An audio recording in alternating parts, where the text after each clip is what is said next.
Very elderly lady who was on her deathbed. She was in her 90s. He said to her, well, you've seen so much in your life. What's the difference between now and 75 years ago?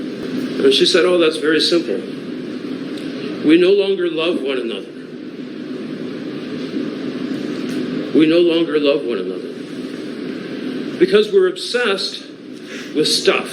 We're obsessed with possessions. We're obsessed with relationships, whatever that means. Some of it for good and some of it for bad. But usually, it doesn't really mean love. Often it means lust. Often it means, who knows, loneliness, gratifying loneliness. And if you use a relationship to gratify loneliness, it's still an act of selfishness. Because it's not about the other person. It's about yourself. Our culture has become profoundly selfish, even more selfish than it was before. And our task as Christians is to turn away from that. Think of that rabbi who upbraided Jesus for healing this poor woman who on the Sabbath came to the synagogue all bent over and could hardly walk, and he simply went up to her and said, woman, you're loosed from your infirmity. A profound act of compassion. And this guy had no compassion on her. Had no compassion. Why? Because he was all locked up in his ego. And this was a temptation.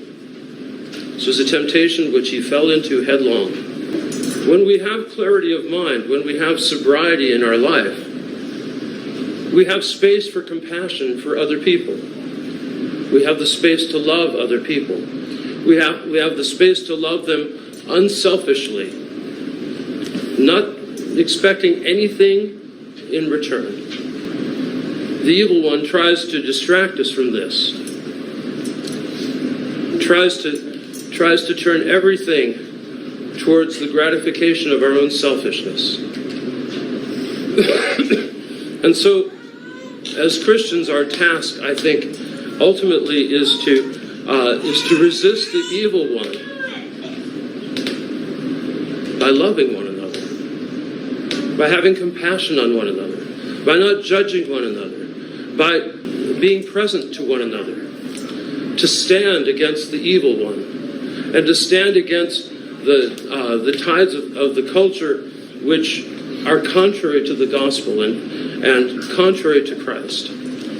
Because all that ultimately, I think we've all seen that what is contrary to Christ is destructive to the soul and destructive to our lives. So St. Paul tells us to stand fast and to stand up for Christ, to stand up for love of our neighbor and compassion. And not to allow ourselves to fall into the hatred and the criticism and the bitterness and the anger and all of these other things. Because those things are of the devil. But what is of God and with whom we take a stand is our Lord Jesus Christ and his teaching in the gospel as a shield, a buckler, and the sword of the word of the Spirit, and the support of our life. Subscribing to our channel is free and helps us a lot. Don't forget to like our videos and leave a comment. Thank you for your support.